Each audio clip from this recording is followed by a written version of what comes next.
इधर मिशवानी के ब्रदर्स दोनों गायब हैं। आज उनके हवाले से बड़ी मीनिंगफुल और लंबी हेयरिंग हुई है। उसके एक पोर्शन में अटॉर्नी जनरल को हिदायत जारी की गई और दूसरी पोर्शन में पार्शली मेरे आर्ग्यूमेंट्स वो जस्टिस कुल साहब ने सुने। उसके 3 हिस्से हैं उस अगवा के। एक ये है कि आज उसको 72 दिन हो गए दोनों भाइयों के अगवा हुए, और दूसरा उसका हिस्सा जो मैंने बहुत ज़ोर देकर कहा वो ये है कि मुझे अटॉर्नी जनरल साहब या दूसरा कोई लॉ ऑफिसर ये बताए, या कोई ऑफिसर जो खड़े हैं वो ये बताएं कि दुनिया की कोई ऐसी रियासत है जो ये कहे कि मेरे बच्चे कहाँ गए मुझे नहीं पता। और फिर उसका जो दूसरा हिस्सा था उसमें मैंने ये भी कहा कि एक पैटर्न, वो लंबी आज तकरीबन 1.5 घंटे की मैंने आर्ग्यूमेंट्स किए हैं, जो पैटर्न है जिस तरीके से लोगों को उठाया जा रहा है, पैटर्न है जिस तरीके से गायब किया जा रहा है, पैटर्न है जिस तरीके से गायब करने के बाद लोगों के घर वालों को धमकियाँ दी जा रही हैं, या मुतल्लिका अफराद जो पॉलिटिक्स में हैं और बैरून मुल्क हैं या किसी तरह से काबू नहीं आ रहे, जो भी अगवाकार हैं उनके, तो इनको ये पैटर्न ये बताता है कि ये किसी अकेले थाने का काम नहीं हो सकता, लेकिन पुलिस डेफिनेटली इन्वॉल्व होती है इसमें, इसलिए कि जो बेसिक इन्फॉर्मेशन है वो पुलिस। और बड़ी बदकिस्मती की बात जो हमारी रिसर्च से सामने आई है, आज अदालत ने उस पर तशवीश का भी इजहार किया है, वो ये है कि काउंटर टेररिज्म डिपार्टमेंट जो है वो सियासी कारकुनों के ख़िलाफ़ लगा हुआ है, और जो असली दहशत गर्दी हो रही है जिसमें हमारे बच्चे शहीद हो रहे हैं, जिसमें हमारे शहरी वो शहीद हो रहे हैं, हमारे नुकसानात हो रहे हैं, पाकिस्तान आलमी तौर पे उसका चेहरा दागदार हो रहा है कि जो हमारे सर्जेंस हो गई है, जो इंसर्जेंसी है उसकी तरफ कोई तवज्जो नहीं है। ये सारे जितने भी CTD वाले हैं वो उनकी पक्की,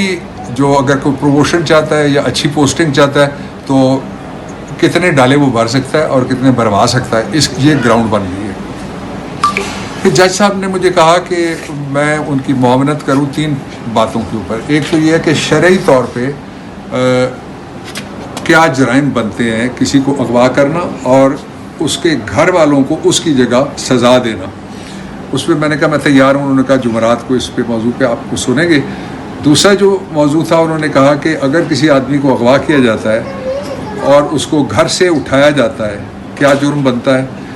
उसको लेके कोई चला गया क्या जुर्म बनता है, ले जाके उसको बंद कर दिया क्या जुर्म बनता है। ये सीरीज़ और इसके साथ जो ऑफेंसेस बनते हैं, जो जराइम बनते हैं ताज़ीरात पाकिस्तान के, वो उन्होंने कहा कि मैं उनको बताऊँ, मैं मुआवनत इसके ऊपर जुमरात के दिन करूँगा। फिर जो 3 चीज़ें निकली वो बड़ी एक एतबार से बहुत ख़तरनाक भी हैं और धमाका खेज़ चीज़ें भी थी। पहला ये था कि जो नंबर है जो दिया था मिशवानी ने कि इस नंबर से मुझे धमकियाँ दी गई हैं, उस नंबर के बारे में वो ये कहते हैं कि ये तो हमें पता लग गया कि नंबर किसका है, लेकिन ये नहीं पता लगा। वो कहते हैं कि ये डिलीट हो गया, नंबर का सारा डाटा डिलीट हो गया। नंबर का सारा, मैंने कहा मैं ऑर्डिनरी यूज़र हूँ, मुझे पता है कोड होता है 0300 लगा लें, पिन कोड होता है, पक कोड होता है, सिक्योरिटी के कोड होते हैं, और फिर जो क्लाउड है और मुख्तलिफ जगह हैं वहाँ पे सारा डाटा महफूज होता है। ये कहना रियासत क्या ये कह सकती है कि मुझे पता नहीं लगा कि ये सारी मालूमात किधर चली गई है। और दूसरी जो ख़तरनाक बात थी वो ये थी कि लोगों को जो धमकियाँ उठाए जाने के बाद अहले खाना को दी जा रही हैं, और मैंने कहा कि इनको आज 72 दिन हो गए और 72 करबला से भी सिनोनिमस नंबर है। तो इस पे जज साहब ने कहा कि मेरे तो अंदर ही वो कैफियत वो 72 वाली है, वो पैदा हुई है, और मैं तो रात को सो ही नहीं सकता, और मेरे लिए तो ये बायस बख्शिश नहीं होगा अगर मैं ये बरामद ना करवा सकूँ। उन्होंने बहुत आला दर्जे के